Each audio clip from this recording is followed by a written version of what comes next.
Então, olha só, nós paramos na aula passada em fenóis, né?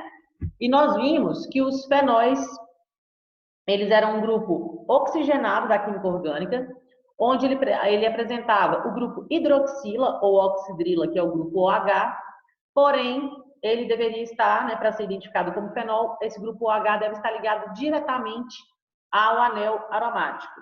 E aí, nós vimos que o anel aromático, para ele ser considerado anel aromático, tem que ter aquelas 5 características que a gente já falou em aulas anteriores.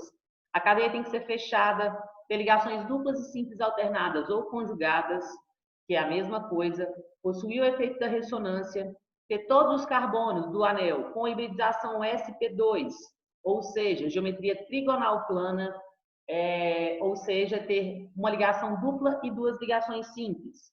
E para finalizar, ele seguia a regra de Hickel, ou Huckel, onde ele segue a expressão 4n mais 2, que é igual ao número de elétrons π, onde o n tem que ser um número inteiro, tá? Então, não basta ter hidroxila só para ser fenol, tem que ser hidroxila ligada a anel aromático. E aí, o fenol mais simples que a gente tem aí é o hidroxibenzeno, que é chamado simplesmente de fenol. Se eu não me engano, eu acho que está na página 69. Olha aí para mim, fazendo favor, se é essa página mesmo. Ou estou ficando muito louca.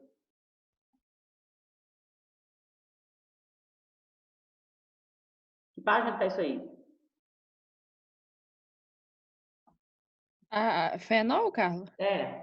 Tá na página 98. Ah, é 69 para 98 tem uma diferença pequena, né? Isso mesmo. 98.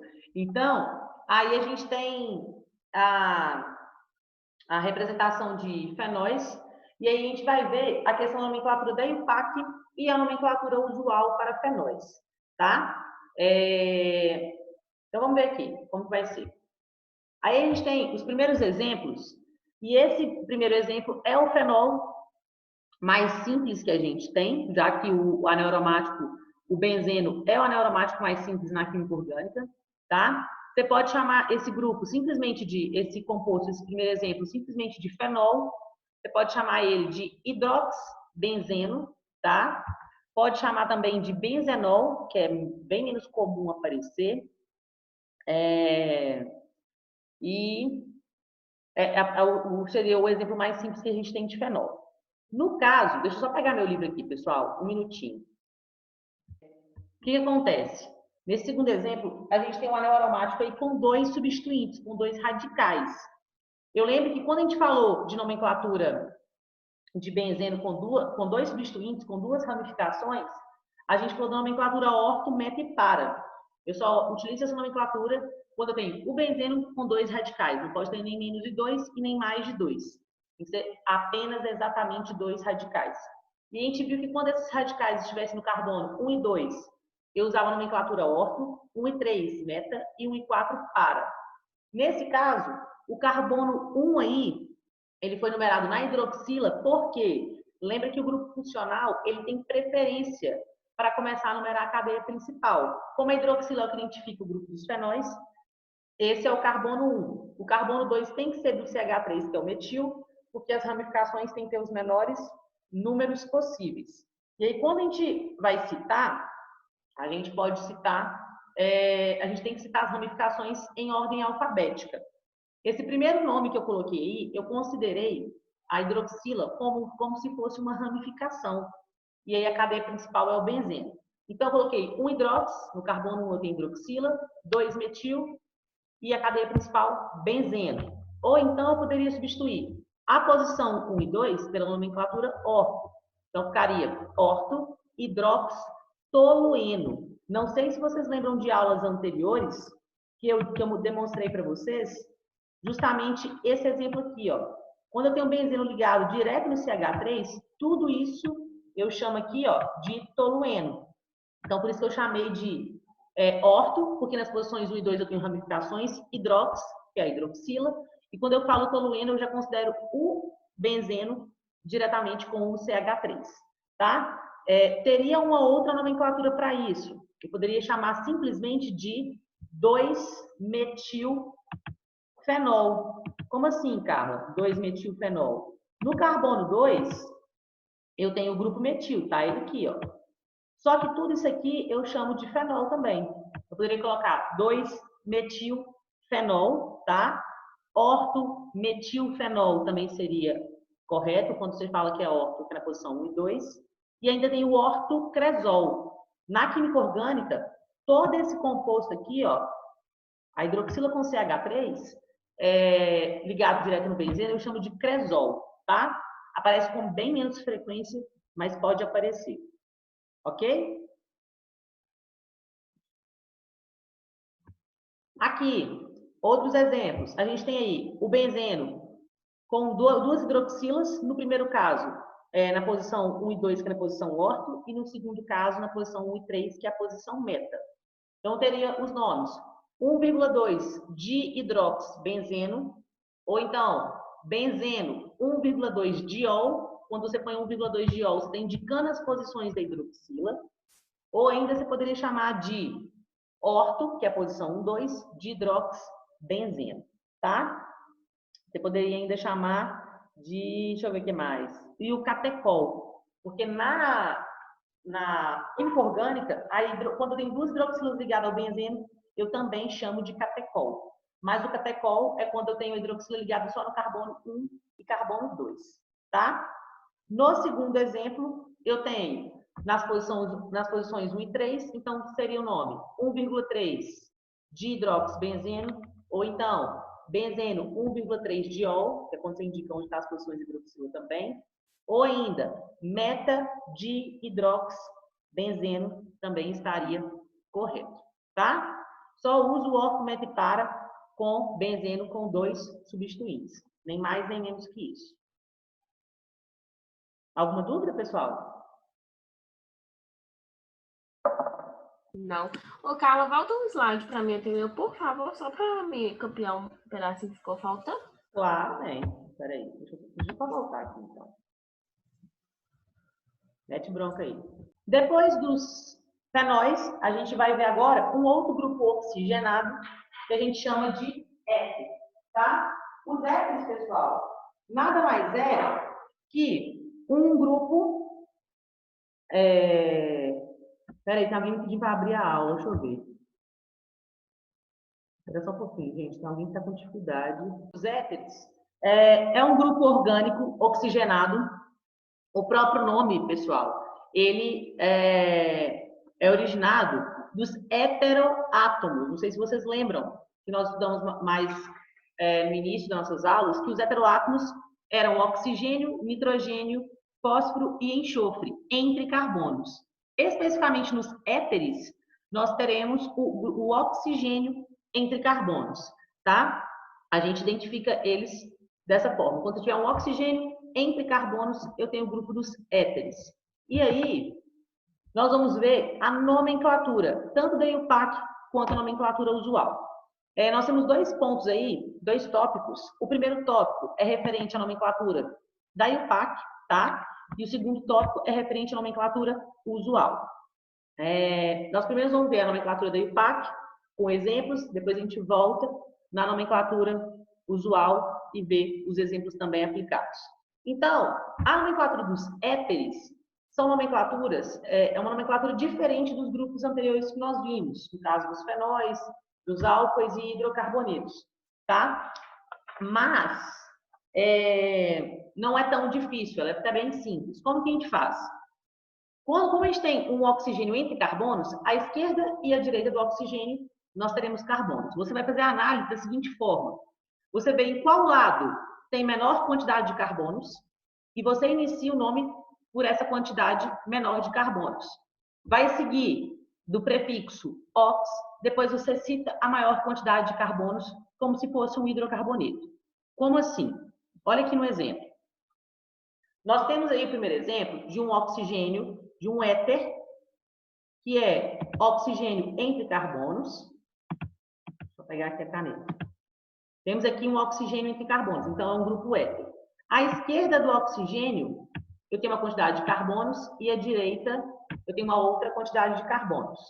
Qual é o lado que tem a menor quantidade de carbonos, pessoal?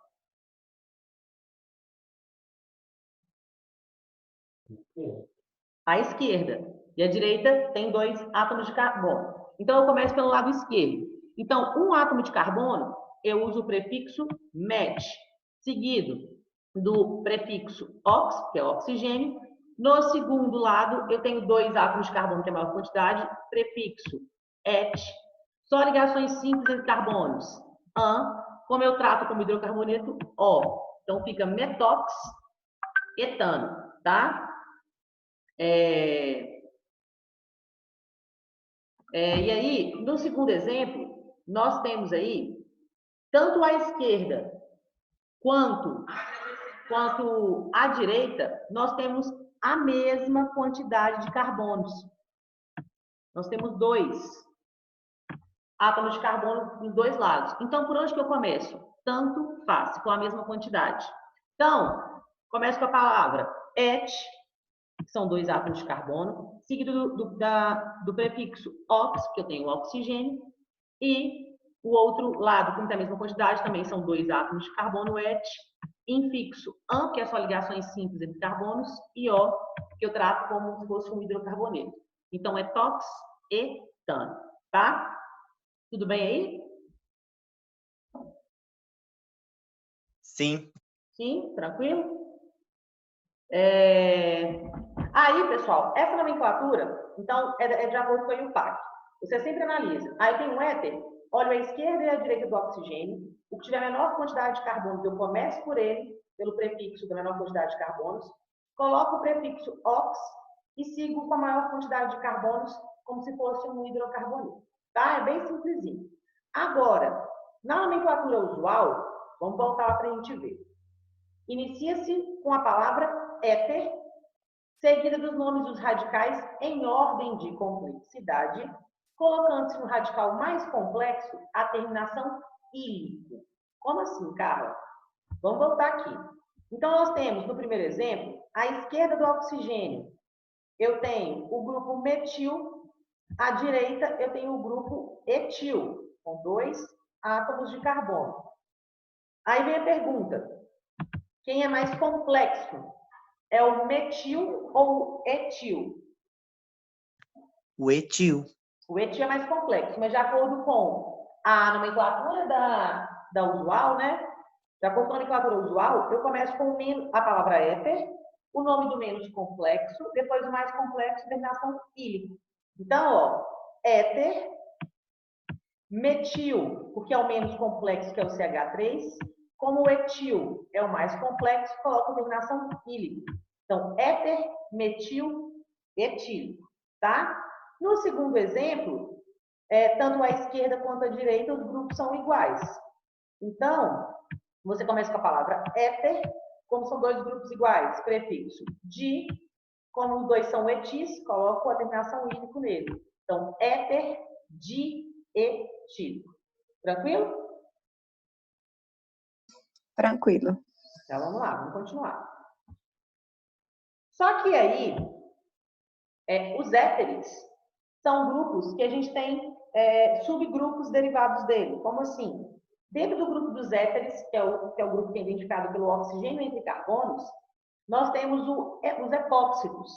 Os epóxidos, pessoal, é um grupo específico dos éteres, que é quando eu tenho um éter cíclico que forma um anel de 3 membros. E na nomenclatura da IUPAC, a gente conhece esses epóxidos como também oxiranos, tá? E o epóxido mais simples que a gente tem aí é o óxido de etileno, ou simplesmente oxirano, ou ainda 1,2 epoxetano. Quem que é esse cara? Quem quiser acompanhar aí, está na página 99. Quando eu falo que os epóxidos são heterocíclicos com anéis de 3 membros, o que eu estou querendo dizer, pessoal? Não quer dizer que vai ter 3 elementos químicos só, não. 3 átomos só, não. No caso do epoxetano, ou simplesmente óxido de etileno, ou oxirano, tá? Que é o nosso primeiro exemplo aí, de fato a gente tem 3 átomos de carbono e o oxigênio. E eles formam, não sei se vocês conseguem observar, formam um triângulozinho aqui, ó.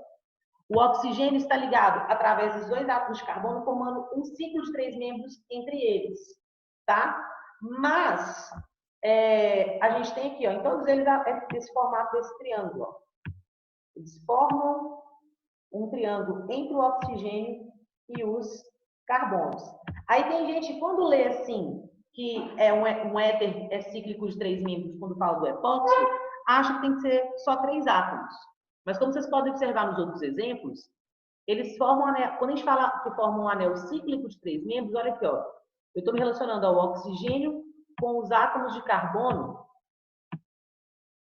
onde ele está diretamente ligado. Ó. Então, eles formam ó, um anel de 3 membros que eles estão ligados entre eles. Mas nada impede de, entre esses 3 membros, ter outros átomos, igual tem aqui nesses exemplos, tá? Ou também fora deles, não tem problema. Então, vamos para a nomenclatura. No livro de vocês só tem o primeiro exemplo, como epóxido, mas eu gosto de trazer outros exemplos para a gente trabalhar um pouco melhor.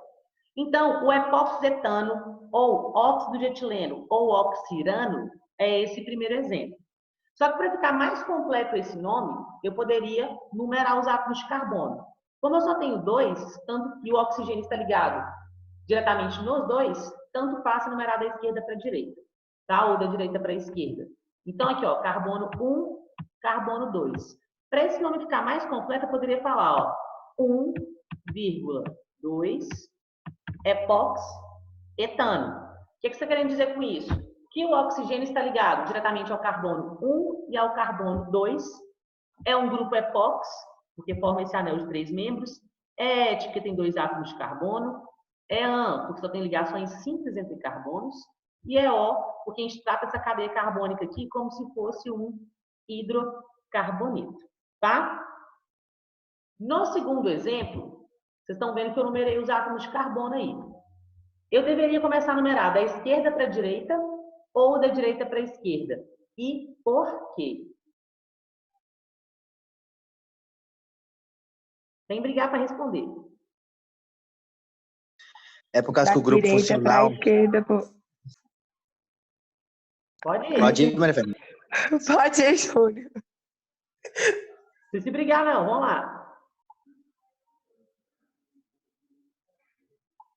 Amados. Por causa do grupo funcional, né? Que vocês falaram. Eu tava me falando, Maria Fernanda entrou no meio. Agora você pode falar. Mas é isso mesmo. Então, você vai começar no caso numerado da direita para a esquerda, que o lado da direita está mais próximo do oxigênio, que identifica o grupo funcional. Então, carbono 1, carbono 2, carbono 3. Então, ó, toda essa cadeia aqui é uma cadeia normal, só tem carbono primário e secundário, tá? Então, 1,2, porque no carbono 1 e no carbono 2 é onde esse oxigênio está diretamente ligado. Epóxi, que é o grupo epóxi.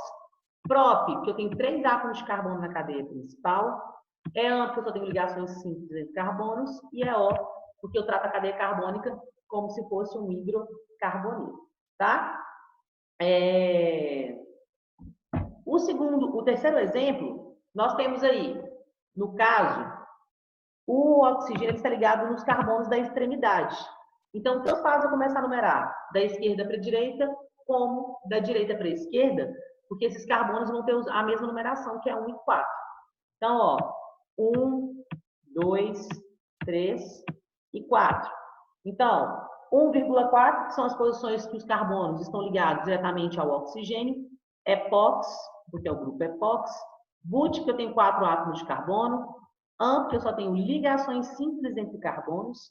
E O, que eu trato como se fosse um hidrocarboneto, a cadeia principal. Tá?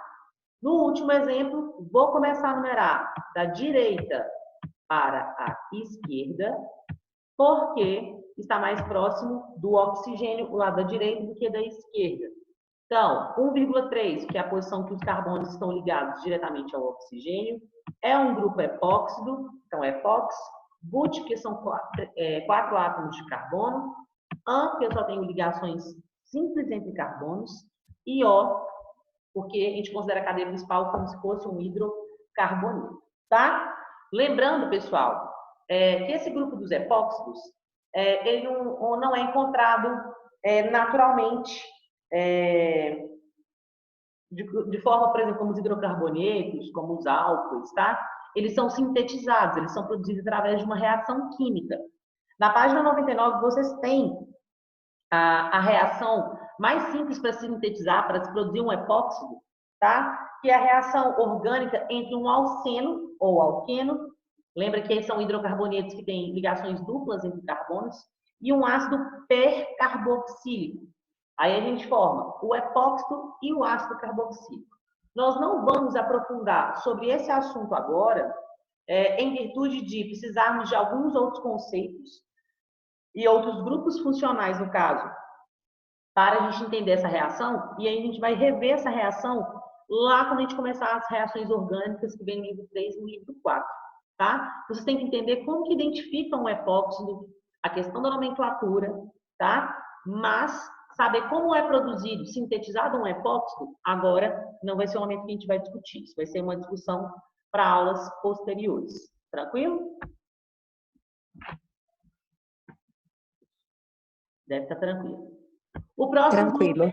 oxigenado, que são os aldeídos. Aldeídos, pessoal, é um grupo que possui o grupo carbonila, tá? Uma função orgânica que tem o grupo carbonila, que é esse grupo C-dupla-O que está aí. Só que para ser aldeído não basta ter apenas a carbonila em sua composição. Nós devemos ter essa carbonila, que é o C-dupla-O, e ela tem que ser uma carbonila primária. Quando eu falo que é uma carbonila primária, quer dizer que esse grupo C-dupla-O deve estar ligado a, no máximo, um átomo de carbono. Ou seja, vocês estão vendo que tem uma ligaçãozinha aqui sobrando. Então, aqui pode ter qualquer outro grupo, pode ter, sei lá, um metal, um ametal, pode ter carbono também. Se você tiver um átomo de carbono aqui, ó, olha só, a carbonila aqui está ligada diretamente só a esse carbono, porque na outra ligação tem o hidrogênio. Então, essa carbonila é uma carbonila primária, que a gente chama de grupo aldocarbonila, que identifica os aldeídos, tá? Opa! Mas a gente também poderia ter esse grupo aqui, ó, C-dupla-O, isso é um O, eu juro, ligado ao hidrogênio e ligado a outro hidrogênio. Essa carbonila aqui, ela vai continuar sendo primária se for dessa forma? Não, Por que não? porque ela não está ligada a nenhum outro carbono. Ah, ô Júlio, então me lembra aqui, qual que é a definição de carbono primário? Quando ele está ligado a apenas um carbono. A, no máximo, um átomo de carbono. Lembra que eu falei assim, se ele não tiver ligado a nenhum átomo de carbono, qual vai ser a classificação dele então? Sei não. Primário também. Lembra do caso do CH4? Sim. O CH4 está ligado a quantos outros átomos de carbono? Nenhum. Nenhum. E ele também é um carbono primário, tá? Então, quando eu falo carbonila primária, quer dizer que esse grupo C-dupla-O, ele tem que estar ligado a um átomo de carbono, né, no máximo, ou então a nenhum outro átomo de carbono. Esse exemplo que eu desenhei aí, que eu escrevi aí na tela, é o aldeído mais simples que a gente tem, que é o metanal, tá? Mas o grupo que vai identificar, então, os aldeídos, é esse grupo aqui, ó, C-dupla-O ligado a H, tá? Que é o grupo aldocarbonila. Ainda pode aparecer ele representado também assim, ó, tá? A ligação aqui e assim, ó, CHO. Ele coloca só quais são os átomos que identificam o grupo funcional, sem demonstrar as ligações entre os átomos de carbono. Tanto que a gente brinca que é o grupo SHO, dos grupos dos aldeídos, SHO-aldeído, tá? Então, outro detalhe, como vocês podem observar aí no grupo funcional dos aldeídos, o carbono da carbonila já tem 3 ligações. 2 é com oxigênio e uma com hidrogênio. Só sobra uma ligação para ter outros átomos ligados a esse grupo. Então, a gente fala que esse grupo dos aldeídos, que é a carbonila primária, ela é um grupo funcional de extremidades de cadeia. Ela vai aparecer no início ou no final, sempre nas extremidades, tá? E aí a gente vai para a nomenclatura. Em relação à nomenclatura dos aldeídos, de acordo com a IUPAC, ela vai ser muito similar a hidrocarbonetos, aos álcoois, E há outros grupos que nós vamos ver, porque a diferença da nomenclatura de aldeídos para um hidrocarboneto, por exemplo, é simplesmente você substituir o sufixo dos hidrocarbonetos, que é o sufixo "o", pelo sufixo "ao", em relação aos hidrocarbonetos. Quando você for numerar os carbonos da cadeia principal, de onde você começa? Sempre do carbono da carbonila, que é o que identifica o grupo funcional dos aldeídos. E aí, se a cadeia for só normal, só com carbono primário e secundário, qual é a ordem que eu sigo? Prefixo, infixo e sufixo. Prefixo tem a quantidade de carbonos da cadeia principal, o infixo tem o tipo de ligação entre carbonos e o sufixo do grupo dos aldeídos, que no caso vai ser "al", de aldeído, em vez de ser "o" nos hidrocarbonetos, tá? Olha os exemplos aqui. Temos 4 exemplos. Esses exemplos, pessoal, seriam exemplos de cadeias normais ou ramificadas? Normais, Por quê? porque não apresenta nenhum carbono terciário ou quaternário. Isso, chique, isso mesmo. Então, o que vai acontecer? Como é uma cadeia normal, você já começa diretamente nos carbonos da cadeia principal. Primeiro exemplo, eu só tenho um átomo de carbono, então prefixo "met". Como não tem ligação entre carbonos, né, a gente considera como se fossem ligações simples, porque só tem um átomo de carbono nesse caso, eu uso o infixo "an", sufixo "al", de aldeído, então metanal, tá? Segundo exemplo, vai ser etanal, porque eu tenho 2 átomos de carbono, "an" são ligações simples entre carbonos, e "al", de aldeído. O terceiro exemplo, o que é butanal? But, que são 4 átomos de carbono, "an", que é só ligações simples entre carbonos, e "al", de aldeído. Aqui, ó, a gente tem o grupo aqui, ó, C-duplo-al ligado a hidrogênio, ó, ao grupo show aqui, ó, em todos eles. Então, a gente tem eles aqui. E tá o grupo show. Agora, no último exemplo, pessoal, vocês estão vendo aqui que a gente tem 2 grupos funcionais de aldeído nesse composto. E quando tem mais de um, a gente tem que citar que existe mais de um grupo funcional. Então, ó, eu uso o prefixo "prop", porque são 3 átomos de carbono, o infixo "an", porque são só ligações simples entre carbonos.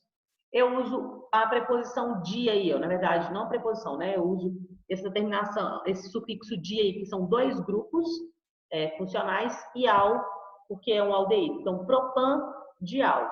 Minha cadeia tem 3 átomos de carbono, só com ligações simples entre carbonos, e tem 2 grupos que representam os aldeídos. Aí vem a pergunta. Carlinha, Oi, amor. deixa eu te falar aqui. Por mais que eles ficam nas extremidades, eu não vou precisar colocar os lugares, né? Tipo 1,5, dá um exemplo. É isso que eu ia perguntar. Teria outro nome para eu dar para esse composto? Teria, uá. 4. Não, Propano, mas aí poderia pôr 1 e 3. mas aí não teria na Propano, extremidade. Eu concordo. Ah, não, sim. propano 1,3 dial, não? Concordo demais. Eu poderia colocar isso aqui, ó. Espera aí que eu vou escrever. Embaixo, ó. Eu poderia colocar prop, que são 3 átomos de carbono no total. An, que são só ligações simples entre carbonos. 1,3 dial. Porque aí, quando você coloca 1,3, o que rola? Porque tanto se você numerar da esquerda para a direita, quanto da direita para a esquerda, a numeração vai dar a mesma. Então, aqui, ó, carbono 1, carbono 2, carbono 3. Ficaria melhor ainda. Você indica exatamente em quais carbonos que está. Não tinha tanta necessidade, mas você pode escrever. Tinha uma Ô, outra... Carla, Calma só um pouquinho, Júnior. Só um pouquinho que eu te dar a palavra, tá, amor? Teria uma outra forma que você poderia colocar, é assim, ó, 1,3 propan-dial. Quando você coloca na frente, como não é uma ramificação, não é uma cadeia ramificada, você fala justamente que os grupos que identificam os aldeídos estão nos carbonos 1 e 3. Oi, meu bem. Ô, Carla, mas isso aí, por ser um aldeído, o grupo funcional obrigatoriamente vai ter que estar na extremidade. Então é necessário ficar por isso um 3 aí? Não, nesse caso não é necessário, mas você poderia escrever assim? Poderia, tá? As 3 formas estão corretas. Mas como você falou, a questão de estar na extremidade, é igual na página 100, tem até um exemplo do butandiol. Não sei se vocês estão vendo aí. Vai ter um átomo de carbono a mais no meio, né? Como ele sempre vai estar nas extremidades do grupo dos aldeídos, de fato, não vai haver a obrigatoriedade de citar essas posições. Mas se você quiser citar, você pode citar sim. Tá bom? Ah, entendi. Entendi? Tá? Fefe, entendeu? Entendi. Ah, então tá bom. Olha só, tô vendo aqui que falta 1 minuto e meio para o nosso tempo fechar. E se eu abrir outra aula, eu vou acabar emocionando aqui, pegando O intervalo. o intervalo. Tadinho de vocês, né? Aí não,